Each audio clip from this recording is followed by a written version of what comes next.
Assalamualaikum warahmatullahi wabarakatuh.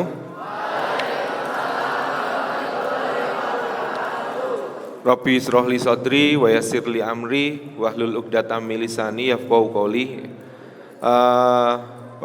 Perkenalkan, saya Zaki Fitroni ya. Mungkin kalian sudah kenal. Jadi di sini saya dengan Bu Lulu kita akan menyampaikan tentang proyek kalian ya di awal semester di kelas 8 ini, yaitu tentang suara demokrasi ya. Topiknya adalah pemilih cerdas menghasilkan pemimpin cerdas. Kita masuk ke materi ya.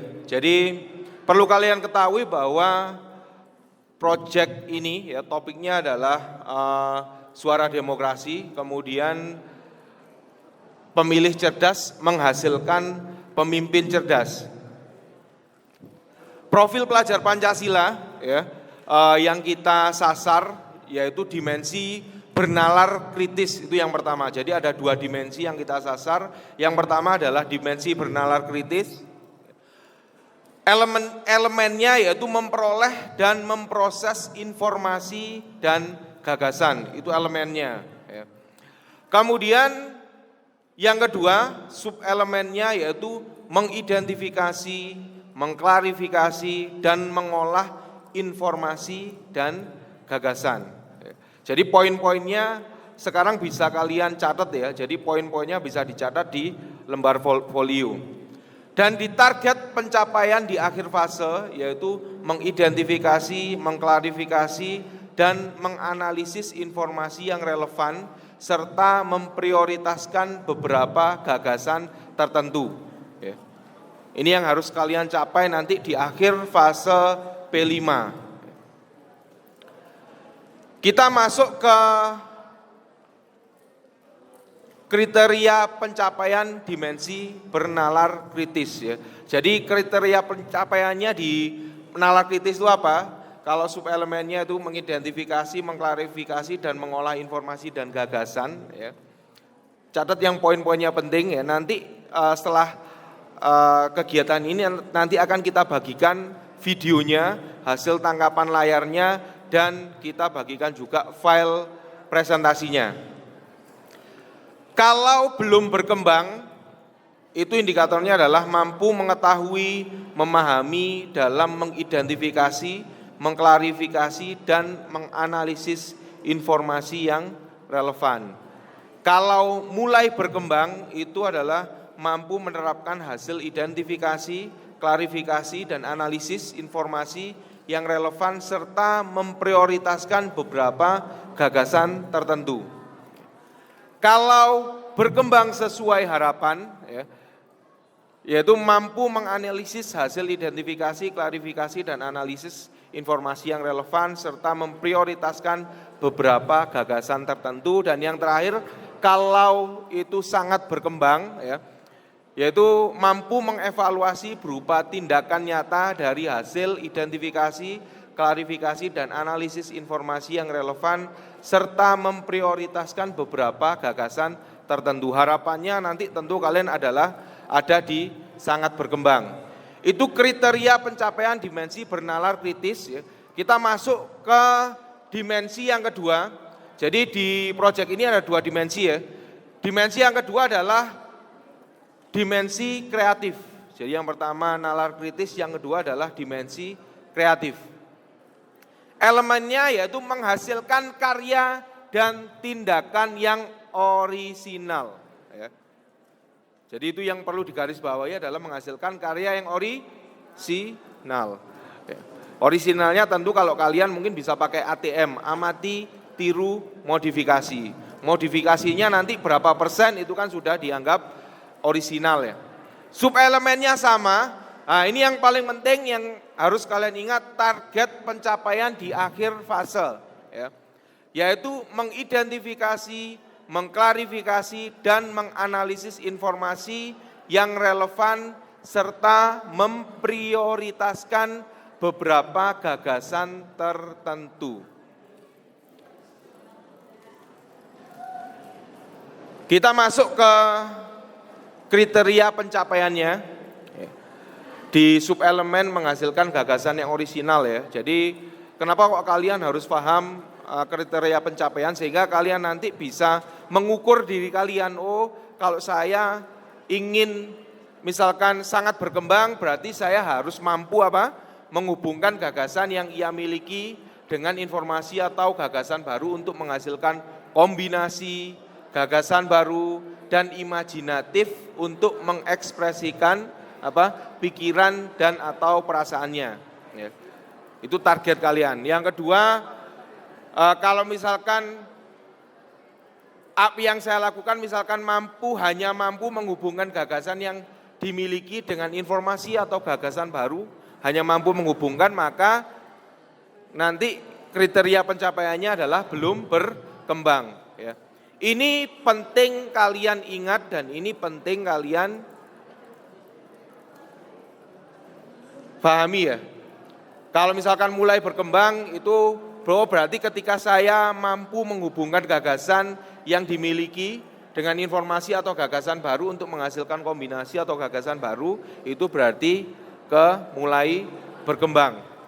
Dua ini adalah dimensi profil pelajar Pancasila yang akan kita sasar di tema ini ya. Nah, seperti yang kalian tahu, jadi seperti yang kalian baca tadi, pemilih cerdas untuk menghasilkan pemimpin cerdas. Dan kita akan fokus ya, pada pemilihan ketua OSIS. Sebenarnya apa sih pemilih cerdas itu? Ya. Jadi bisa kita definisikan bahwa yaitu pemilih yang fokus pada program yang disampaikan oleh calon pemimpinnya serta rekam jejaknya. Jadi kalau pemilih cerdas, kalian menjadi seorang pemilih cerdas, ingin memilih ketua OSIS ya. Bukan, oh ketua OSIS ini cantik, oh ketua OSIS ini ganteng, saya milih karena cantiknya atau karena gantengnya. Itu namanya bukan pemilih cerdas. Tapi kalau kalian dari hasil visi misinya, dari hasil konten yang disampaikan itu menarik, itu bagus, dan itu kalian pilih, maka kalian akan menjadi seorang pemimpin pemilih cerdas. Ya. Pemilih cerdas juga mampu mengkritisi program-program yang disampaikan oleh para calon pemimpin yang akan disampaikan. Jadi misalkan gini, nanti ketika jadi ada pertemuan nanti itu OSIS atau calon ketua OSIS akan menyampaikan visi misinya. Nah, kalau kalian mampu mengkritisi calon ketua OSIS A menyampaikan bahwa saya bisa seperti ini, saya harus seperti ini, saya harus seperti ini. Kalian tidak menerima apa adanya tapi juga dikritisi. Loh, apa kamu bisa mengerjakan seperti ini? Bagaimana caranya? Itu adalah pemilih cerdas. Bagaimana kita menjadi pemilih cerdas ya? Yang pertama yang bisa dilakukan adalah mengamati pada saat para calon pemimpin melakukan debat publik atau debat terbuka. Yang mana dalam proses tersebut akan dilakukan bedah visi misi mereka. Yang paling mudah ketika kita menjadi seorang pemilih cerdas, ya, yang seperti saya katakan tadi, jadi kalian bedah visi misinya. Kalau visi misi itu bagus, ya, sesuai dengan kriteria kalian, maka itu adalah salah satu cara kalian menjadi seorang pemilih yang cerdas. Yang kedua adalah pada saat pemimpin terpilih, maka para pemilih cerdas selain mendukung program mereka juga akan terus mengawasi dan melakukan kritisi. Ya. Jadi pemilih cerdas itu tidak hanya ketika dia masuk ke TPS, ya, kalian memilih ketua OSISnya jadi selesai, ya. Tapi lebih dari itu, ketika ketua OSIS yang kalian pilih itu jadi, kalian harus tetap kritis, tetap mengawasi. Oh ternyata programnya kok seperti ini, seharusnya seperti ini. Kalian sampaikan kepada ketua OSIS kalian. Gitu ya. Kita masuk ke tahapannya. Jadi nanti kita akan ada 9 pertemuan. Ya. yang akan kita lakukan secara kombinasi ya. Jadi kalau pertemuan pertama, ini yang akan kita lakukan, yang sudah kita lakukan ya, itu kita fokuskan di aula. Ya. Minggu depan bisa kita fokuskan di kelas, minggu depannya lagi kita fokuskan di aula lagi, misalkan seperti itu. Ya. Nanti kita akan selalu bergantian antara di aula dan di kelas. Yang jelas dalam satu kali pertemuan kita tidak bergantian. Jadi misalkan jam kedua dan ketiga di aula, ketiga dan keempat di kelas, tidak seperti itu. Tapi kalau sudah di aula maka kita fokus di aula, kalau sudah di kelas maka kita akan fokus di kelas untuk mengefisienkan waktu. Nah, ini pertemuan kita, apa yang kita lakukan di pertemuan pertama? Di pertemuan pertama ini targetnya adalah kalian memahami bagaimana tahapan ya, tema suara demokrasi pada topik pemilih cerdas menghasilkan pemimpin cerdas. Jadi nanti dari sini kalian bisa paham, oh tahapannya pertemuan pertama nanti kita ini, pertemuan kedua nanti seperti ini, yang harus dilakukan seperti ini, target capaiannya seperti ini, sehingga nanti ketika kalian mempersiapkan pertemuan berikutnya itu bisa punya atau sudah punya gambaran, sehingga nggak blank, ya. Sehingga tugasnya itu juga akan selesai.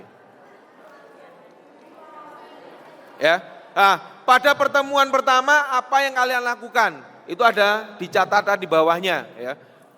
Mencatat poin penting dari paparan narasumber, ya, yang membahas mengenai suara demokrasi menjadi seorang pemilih cerdas sehingga dapat menghasilkan pemimpin cerdas. Ya. Jadi poin-poin pentingnya kalian tulis di mana? Di folio. Nanti folionya kalian plong ya, dilubangi, kemudian dimasukkan ke map. Tugas yang kedua juga sama. Tugas yang kedua diplong, dimasukkan ke map. Sampai nanti ada tugas yang ke-9.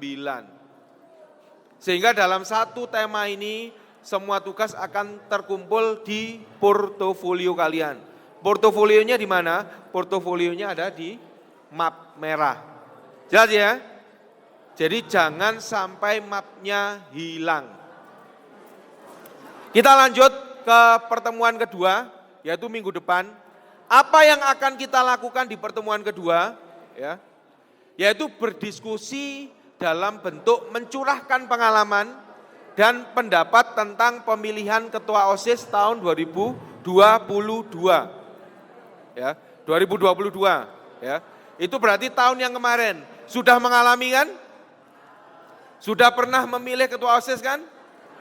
Nah, nanti akan kita share ya. Jadi tahun kemarin itu kita juga melakukan dokumentasi ya, mendokumentasikan kegiatan pemilihan OSIS, itu akan kita share ke kalian untuk mengingat, untuk menjadi pengingat kalian, oh ternyata pemilihannya seperti ini, oh yang saya rasakan dulu seperti ini, ya. Nah, targetnya ngapain? Ya, kalian akan membentuk kelompok yang terdiri dari 4 sampai 5 orang, berdiskusi dan masing-masing kelompok atau perwakilan mempresentasikan hasil diskusi mereka terkait tentang pengalaman dan pendapat mereka tentang pemilihan OSIS pada tahun 2022. Tidak hanya sampai di situ, tapi kalian nanti juga harus memberikan saran terkait kegiatan pemilihan OSIS di tahun 2023 yang akan jadi puncak tema kita sekarang. Nah, yang perlu kalian ingat bahwa kelompoknya, coba perhatikan, kelompoknya 4 sampai 5 orang dan itu harus terus sampai akhir tema. Ya. Jadi nanti di tema itu ada 2 tugas. Pertama 2 tugas kelompok, yang kedua tugas individu. Untuk kelompok jangan pindah kelompok, jelas? Jelas ya, sampai akhir tema apapun tugasnya jangan pindah kelompok. Ya. Jadi kalau mulai dari awal misalkan si A, si B, si C, si D, ya, maka sampai akhir kelompoknya tetap. Kenapa? Karena tugasnya itu berkesinambungan ya.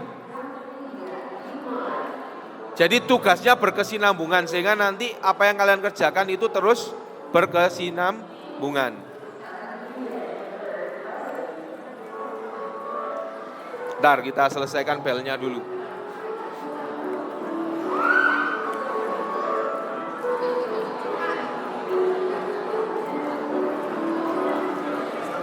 Nah, kita masuk lagi ke pertemuan 3 ya. Jadi apa yang akan kita lakukan di pertemuan yang ketiga ya. Jadi kita di pertemuan ketiga akan mendatangkan narasumber dari Komisi Pemilihan Umum ya. Narasumber akan menyampaikan sehingga kalian bisa memahami tentang tugas dari KPU Kota Batu itu seperti apa tugasnya. Kemudian mendapatkan pengetahuan tentang bagaimana menjadi seorang pemilih cerdas sehingga bisa menghasilkan pemimpin yang cerdas. Ya. Nah, dari kegiatan itu ya, tugasnya ngapain? Dari kegiatan itu maka setiap individu harus membuat tulisan sederhana dengan bahasa sendiri ya, tentang tugas KPU Kota Batu serta bagaimana tips menjadi seorang pemilih cerdas yang bisa menghasilkan pemimpin cerdas. KPU Kota Batu ini kan KPU itu penyelenggara ya. Jadi penyelenggara pemilihan daerah, penyelenggara Pilpres di Kota Batu ya. Itu KPU sehingga nanti kalian tahu oh ternyata KPU itu tugasnya seperti ini.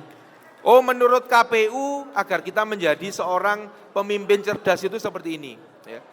Hasilnya ngapain? Hasilnya adalah tulisan sederhana ya, dari pertemuan ketiga. Tulisannya ditulis di mana? Tulisannya ditulis di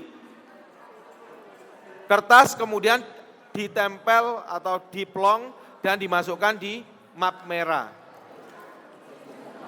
Jelas ya? Kita masuk ke pertemuan keempat ya.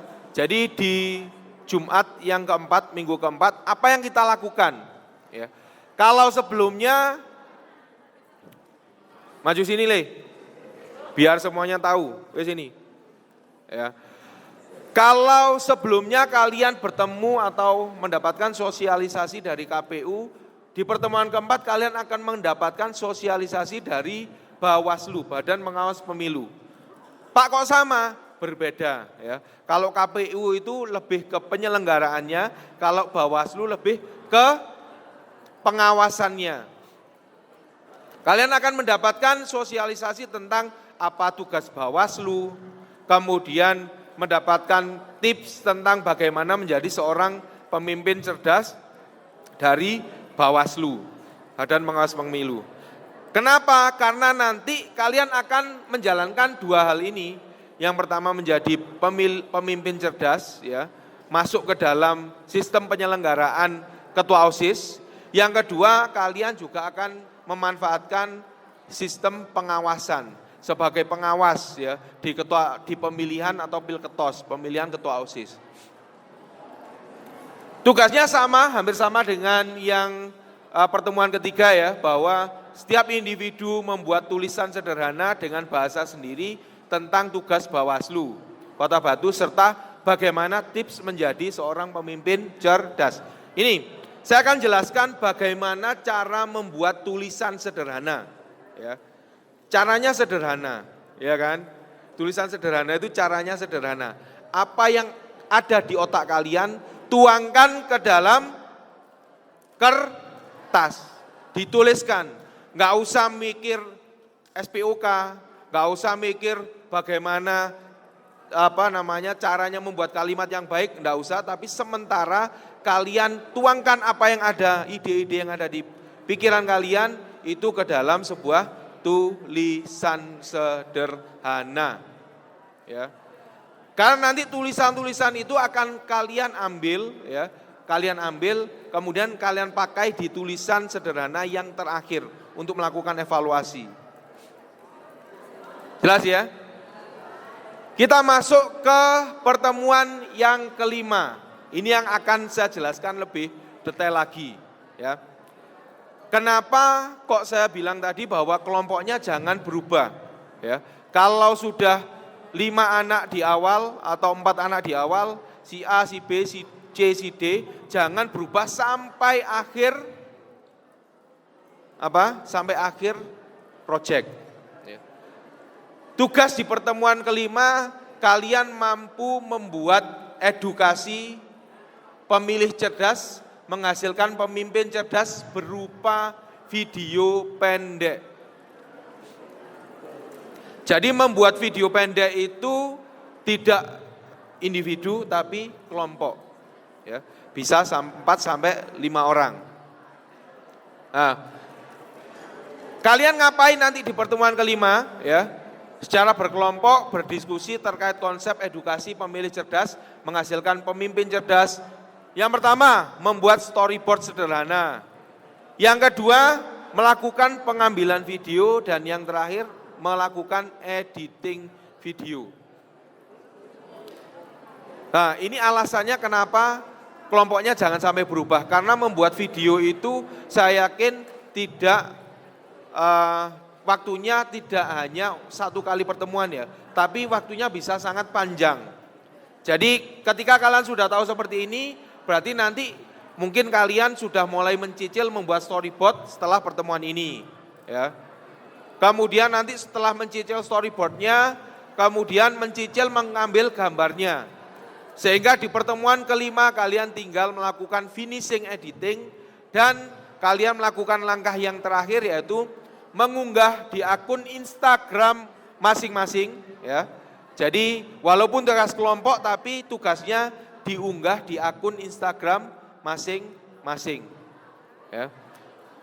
Dengan menandai Instagram, yang pertama SMP Negeri 1 Batu, yang kedua Instagram KPU Kota Batu, yang ketiga Instagram Bawaslu Kota Batu.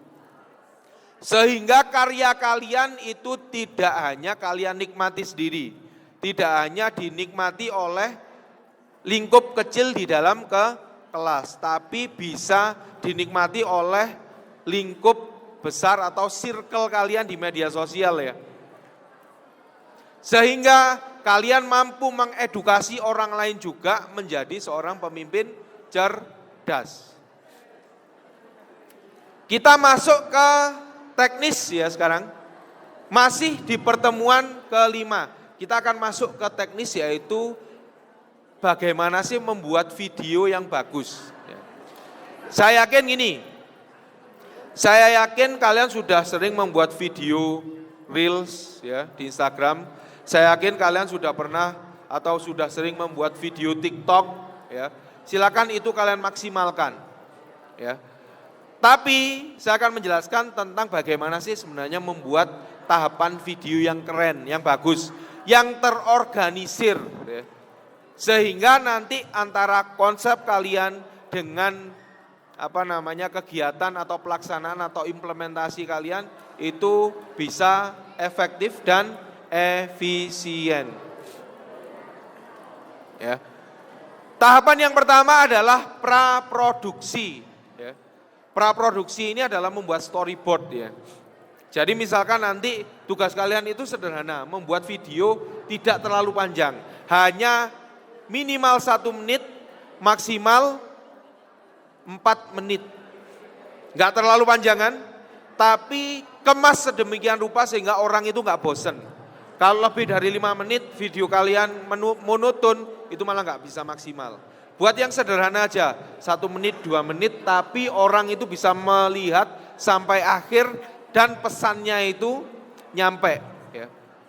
Agar efektif, efisien membuat video, maka harus membuat storyboard. Storyboard nggak perlu, misalkan nggak perlu kalian buat detail, bagus, enggak. Cukup per adegan, ya. Buat sketsanya, oret-oretan per adegan.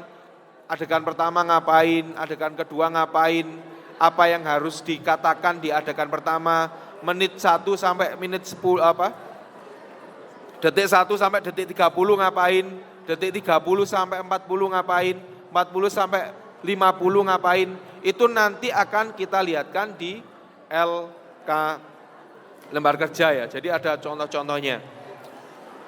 Itu praproduksi.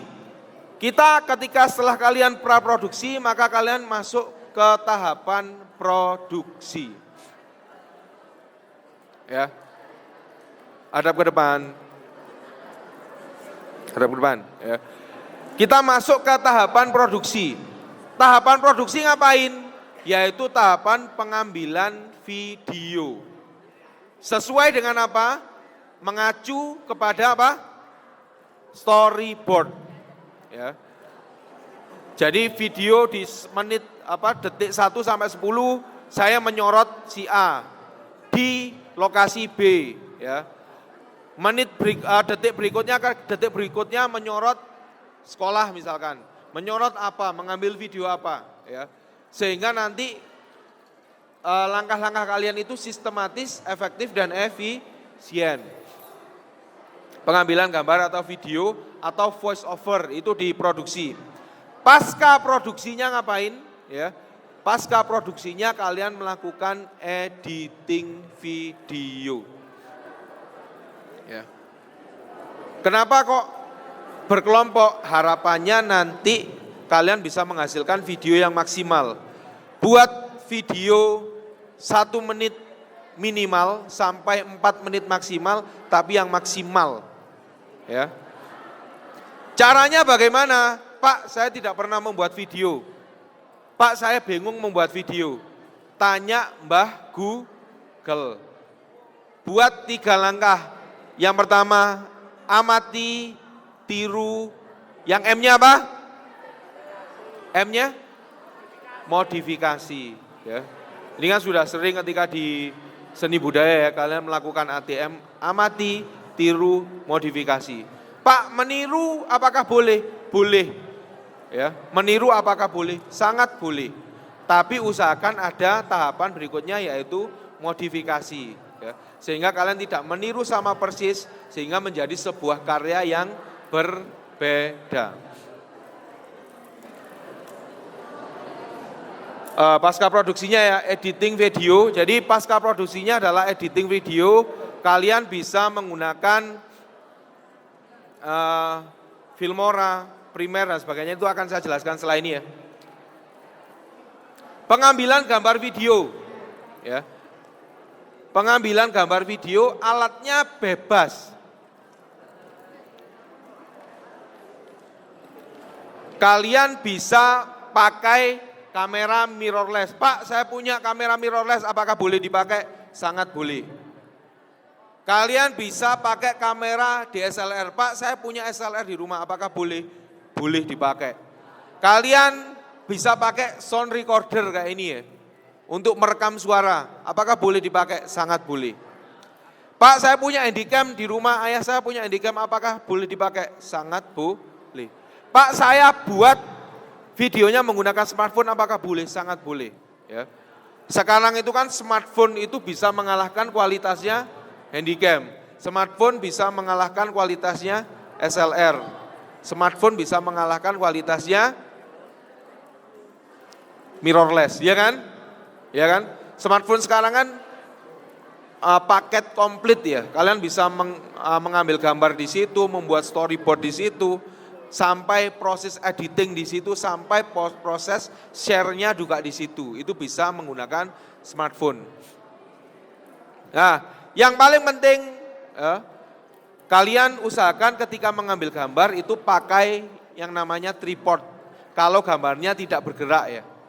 Maksudnya kalau kalian tidak membuat gambar yang still, yang bergerak, itu kalian bisa mengambilnya pakai tripod. Ya. Kalau bergerak silakan tanpa tripod. Karena kan sekarang smartphone juga punya stabilizer sendiri ya. Jadi kameranya itu ada stabilizernya sendiri.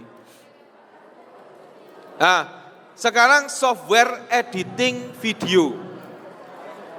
Kalau kalian pakai DSLR, kalian pakai mirrorless, itu kalian bisa memakai misalkan ini yang paling tinggi ya, misalkan Adobe Premiere atau After Effects. Grade keduanya yang agak mudah itu pakai Filmora, Yang ketiga yang paling mudah dan saya yakin kalian bisa ya, itu yaitu pakai Clipchamp. Ini yang gratis ya. Jadi Clipchamp itu gratis. Pernah pakai Canva kan? Pernah? Kalau Canva itu dulu ya fokusnya ke membuat gambar visual ya, membuat desain grafis. Kalau Clipchamp itu hampir mirip dengan Canva, cuma dia fokusnya ke video. Pak, saya pakai HP, saya ngeditnya apakah boleh pakai ya CapCut ya? Apakah boleh pakai yang biasanya kalian bilang CapCut itu apakah boleh Pak? Sangat boleh. Pak, saya mau editing pakai KineMaster, apakah boleh? Sangat boleh. Pak, saya mau mengeditnya pakai fitur Reels di Instagram, apakah boleh? Sangat boleh. Pak, saya mengeditnya mau pakai fitur TikTok, ya, apakah boleh? Sangat boleh. Jelas ya? Silakan bereksplorasi alat dan bahannya, bisa kalian pakai segala macam, ya boleh. Yang penting buat sekreatif mungkin. Nah, akan saya tunjukkan ya bagaimana skema dalam pembuatan video itu, misalkan kita pakai satu kamera ya. Jadi gini. Misalkan yang sederhana kalian pakai kamera HP. Akan saya tunjukkan, bawa HP enggak? Enggak bawa HP. Ada yang bawa HP. Ini. Berdiri, minta tolong berdiri. Berdiri. Berdiri, oke deh, berdua berdiri. Berdiri dulu. Ya. Berdiri, oke, sama kamu Le. Berdiri dulu, berdiri. Ini. Berdiri sini. Kamu sini. Sini. Sini. Ah, sini. Hadap ke dia. Ini, coba perhatikan. Misalkan, ini akan saya tunjukkan contohnya di sini ya. Menggunakan satu kamera. Ya. Yang pertama, kalian akan mengambil, jadi teman kalian ini akan ngomong ya. Kemudian kalian ambil gambarnya. Pakai smartphone apakah bisa? Bisa ya. Kamu nanti dia yang ngambil gambarnya, misalkan gini. Temennya yang ngomong. Misalkan jaraknya jauh, itu kan suaranya nggak bisa maksimal ya kan? Ya kan? Nggak bisa maksimal kan? Nah, caranya biar maksimal apa? Pakai 2 HP, satu ngerekam, satunya taruh sini untuk taruh di saku untuk melakukan recording suara. Kemudian disatukan di CapCut, disatukan di KineMaster, disatukan di Clipchamp, disatukan di Filmora. Ya. Pak, kalau audionya itu gemeresek, ada suara yang bocor masuk, kan sekarang itu sudah zamannya artificial intelligence, ya kan? Di AI itu suara yang sangat berisik, ya. Misalkan saya ngomong ada suara-suara yang berisik, ya, itu bisa difilter sehingga suaranya lebih fokus. Manfaatkan teknologi AI di tema kita. Jelas ya? Silakan duduk. Makasih. Sini. Difta sini. Iya, sini. Maju sini. Kamu biar lebih fokus sini. Maju sini depan. Duduk. Duduk sini. Sebelahnya sini. Ini geser. Di sini. Wes, ngadep. Gini. Dengan satu kamera. Jadi ada objeknya, ada kameranya. Kemudian biar nggak lupa bagaimana caranya. Kalian pakai teleprompter. Temannya yang satunya yang nggak ngerekam dan yang nggak ngomong pakai kertas. Sehingga yang ngomong itu, ternyata saya harus ngomong seperti ini. Jadi nggak lupa. Sehingga apa? Waktu yang dibutuhkan untuk mengambil video itu tidak terlalu lama. Nggak salah take, ulangi. Biar satu kali take maka harus ada teleprompternya. Jadi silakan tulisan ini dibaca. Kalau dia mau sudah selesai, dibuka lagi lembar kedua, ya. Itu salah satu contohnya. Kemudian diedit bisa di PC, bisa di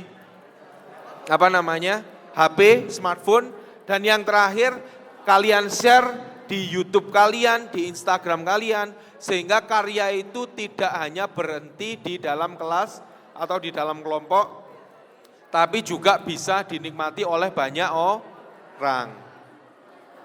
Nah, kita masuk ke pertemuan ke-6. Ya, jadi tadi ya, walaupun itu pertemuan ke-5, tapi kalian mengerjakannya tolong jangan hanya satu pertemuan. Ya. Makanya kelompoknya itu mulai awal sampai akhir tetap ya, sehingga nanti mungkin kalian bisa mulai sekarang sampai nanti pertemuan ke-5 itu sudah mempersiapkan, sudah mulai nyicil, sehingga di pertemuan ke-6 sudah bisa di-share.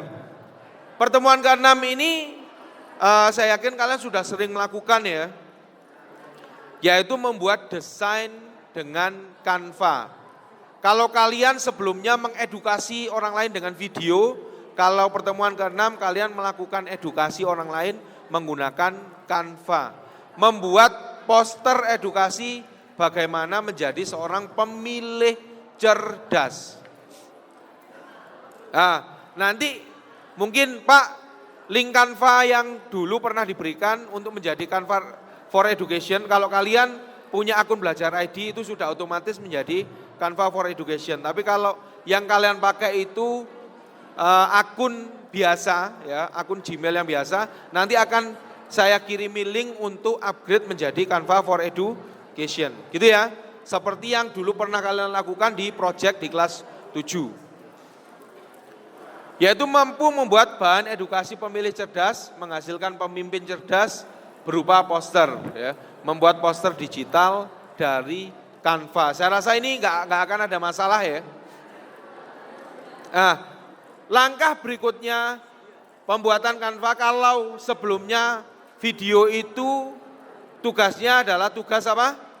Kelompok. Kalau Canva atau desain poster itu adalah tugas individu. Langkahnya sama, gini. Geser, sini. Langkahnya sama. Langkah terakhirnya kalian nanti silakan share di Instagram dengan menandai 3 akun.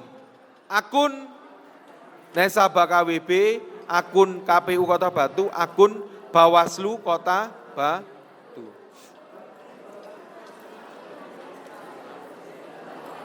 Kita masuk ke pertemuan ke-7 ya.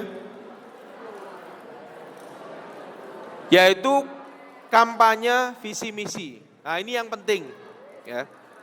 Ini yang penting. Saya tadi menyampaikan bahwa ketika menjadi seorang pemilih cerdas, salah satu tahapan yang harus dilalui adalah kalian harus ngapain? Melihat visi misinya.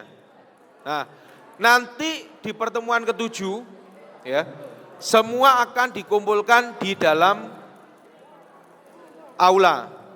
Kemudian misalkan kita punya 5 kandidat calon ketua OSIS ya. Dia akan maju di depan. 5 orang. 5 orang ini yang pertama yang dilakukan akan menyampaikan visi misi. Ya. Gantian. Yang kedua, kalau visi misi kan kalian sudah bisa, ternyata visi misinya seperti ini. Kemudian kalian tulis, kalian cermati visi misinya. Ya, berarti kan kalian sudah melakukan proses untuk memfilter, ternyata siswa kandidat A ini ternyata kualitasnya seperti ini. Kandidat B kualitasnya seperti ini. Kandidat C kualitasnya seperti ini. Sehingga nanti kalian bisa membandingkan. Setelah dia menyampaikan visi misi, maka yang kedua dia akan melontarkan pertanyaan yang tajam. Ya. Tajam itu harus menyerang ya. Jadi pertanyaannya harus menyerang kandidat yang lain ya. Bukan memuji tapi menyerang ya. Menyerang kandidat yang lain.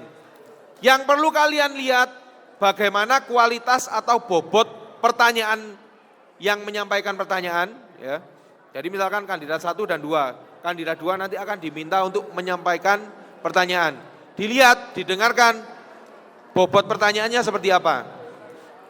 Kemudian dilihat dan didengarkan juga bobot yang menjawab seperti apa. Bobot jawabannya seperti apa. Oh ternyata dia pertanyaannya tajam banget. Dijawab, dia juga bisa menjawab, mempertahankan argumennya. Nah, oh ternyata yang kandidat nomor 3 dikasih pertanyaan yang bagus ya, dikasih pertanyaan yang tajam, tapi dia tidak mampu menjawab. Jawabannya nggak sinkron antara jawabannya dengan pertanyaannya, nggak sinkron. Ya, itu yang kalian nilai dan yang kalian garis bawahi. Jelas ya? Nah, hasilnya nanti ngapain? Ya, hasilnya nanti kalian secara individu menuliskan kandidat mana yang mampu mempertahankan argumentasinya dengan baik pada debat terbuka serta menyebutkan alasannya. Nanti di lembar kerja itu nanti ada step by stepnya apa yang harus kalian lakukan. Nanti modulnya juga akan kita bagikan ya. Sudah dibahas dengan detail di sana. Nah, ini yang harus kalian lakukan untuk memfilter ya. Cerdasnya ini ada di sini, yaitu memfilter hasil visi dan misi, memfilter hasil pertanyaan, memfilter hasil jawaban ya. Kalian olah di otak kalian sehingga oh ternyata dari sini menurut saya kandidat A itu yang bagus ya. Kandidat B ternyata yang punya argumentasi bagus. Kandidat C, oh ini ternyata kandidat C ini yang keren. Ya. Jangan tuangkan pilihan kalian di lembar kerja ya, jangan ya, karena pilihan itu kan rahasia. Tapi kalian wajib menunjukkan bahwa oh ternyata calon ketua A ini kualitasnya sangat bagus. Kenapa? Alasannya karena dia mampu membuat visi misi yang keren sekali ya. Karena dia mampu menjawab semua pertanyaan yang tajam yang diarahkan atau ditujuan ke dia, ternyata dia mampu menjawabnya dan dia mampu mempertahankan argumennya. Oh ternyata kandidat nomor 5 ini mampu memberikan pertanyaan-pertanyaan yang fokus. Nah, cerdasnya nanti ada di sana. Jadi jangan sampai nanti para fasilitator itu melihat misalkan, kenapa kok memilih kandidat A? Karena kandidat A ini ganteng banget. Karena kandidat B ini cantik banget. Jangan sampai seperti itu. Karena apa? Kunci menjadi seorang pemilih cerdas yaitu kalian fokus kepada apa tadi? Programnya, visi misinya, cara dia berbicara, ya, cara dia menjadi seorang orator di depan, itu yang dinilai. Sehingga nanti apa hasilnya? Hasilnya adalah kalian mempunyai ketua OSIS yang apa? Kalau kaliannya sebagai pemilih cerdas, maka ketua OSIS-nya nanti akan cerdas. Ya. Kuncinya itu sederhana kok. Kalau kalian ingin mempunyai pemimpin cerdas, maka kalian sebagai pemilih juga harus cerdas. Kalau pemilihnya cerdas, insya Allah saya jamin 100% pemilihnya juga pemimpinnya juga akan cerdas. Nah, hampir akhir ya. Jadi berikutnya di pertemuan ke-8. Apa yang akan kita lakukan di pertemuan 8? Ya. Jadi nanti di pertemuan ke-8 ini puncak temanya. Jadi puncak tema di pertemuan 8 ngapain? Kalian akan melaksanakan proses pemilihan ketua OSIS. Ya. Sama seperti tahun yang lalu, jadi fokusnya pemilihan di aula. Kemudian nanti kalian akan dipanggil per kelas untuk melakukan pemilihan. Kalau sudah selesai, masuk ke kelas ya. Nah, Di pertemuan 8 ini apa yang akan kalian lakukan? Yang pertama, secara cerdas tentunya memilih kandidat ketua OSIS yang menurutnya dapat mewakili harapannya. Harapan pemilihan ini menghasilkan ketua OSIS yang cerdas sehingga dapat menghasilkan program-program yang hebat. Ya. Jadi ini sangat berkaitan dengan pertemuan ke-7. Kalau 7 kalian sudah punya, oh ternyata ketua OSIS A ini keren, dia hebat. Berarti kelas di pertemuan 8 berarti kalian kan sudah tahu, oh ternyata saya harus memilih si A, saya harus memilih si B, saya harus memilih si C dan seterusnya. Nah, targetnya di pertemuan 8 kalian harus membuat tulisan sederhana, lagi-lagi tulisan sederhana. Kenapa sih Pak kok tugasnya kebanyakan membuat tulisan sederhana? Ini karena kan rapor sekolah kita itu literasinya turun ya. Jadi literasinya itu turun sehingga harapannya nanti dengan salah satunya dengan suara demokrasi ini literasi kita itu di rapor pendidikan yang berikutnya itu bisa naik. Yaitu membuat tulisan sederhana tentang alur pemilihan ketua OSIS. Ya.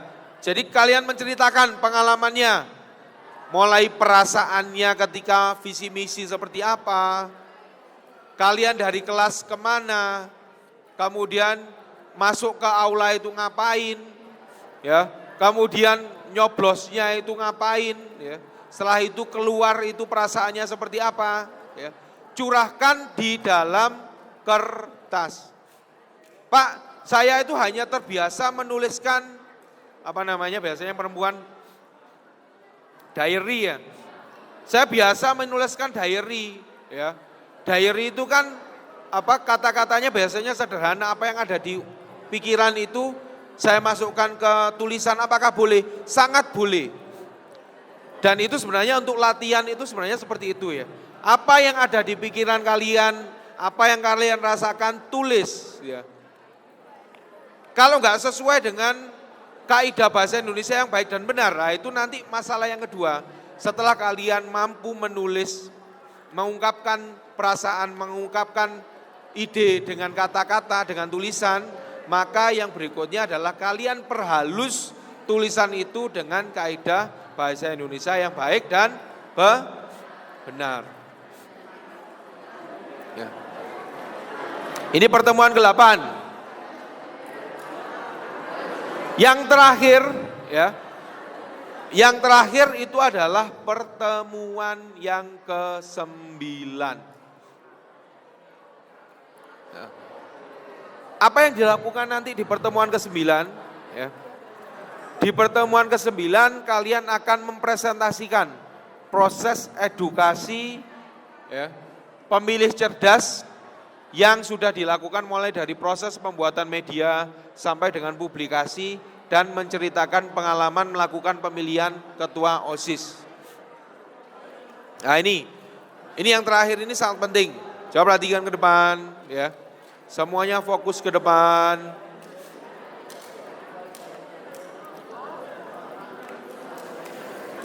Udah? Bisa dilanjutkan? Nah, yang terakhir ini sangat penting ya. Kalau sebelumnya kan kalian membuat tulisan sederhana, melatih, menuliskan apa yang ada di pikiran kalian. Yang terakhir masih tetap membuat tulisan sederhana. Tetapi kalian juga harus mempertimbangkan kaidah bahasa atau penulisan yang baik dan benar. Ya, saya membuat tulisan artikel sederhana. Oh, tapi membuat artikel itu harus seperti ini. Harus melakukan tahapan A, B, C dan seterusnya. Ya. Buat semenarik mungkin tulisannya, buat sebaik mungkin. Sehingga nanti di pertemuan terakhir kalian akan menciptakan dua hal, akan melakukan dua hal. Yang pertama membuat tulisan sederhana, artikel tulisan sederhana. Yang kedua kalian mempresentasikan artikel tersebut.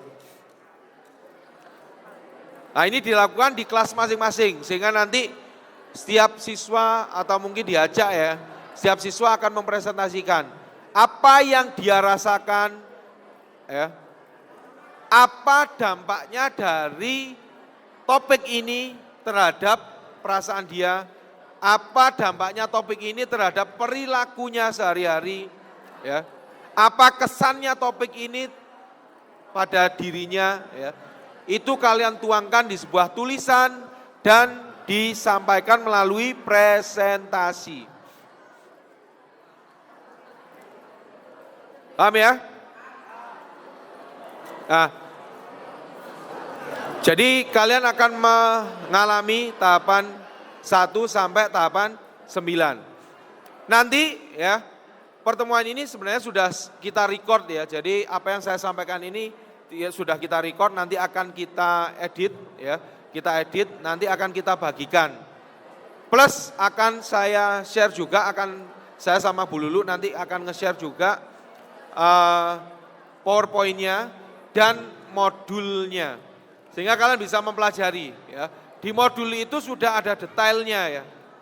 Lembar kerjanya seperti apa, perintahnya seperti apa, sehingga kalian boleh mempersiapkan sedari awal.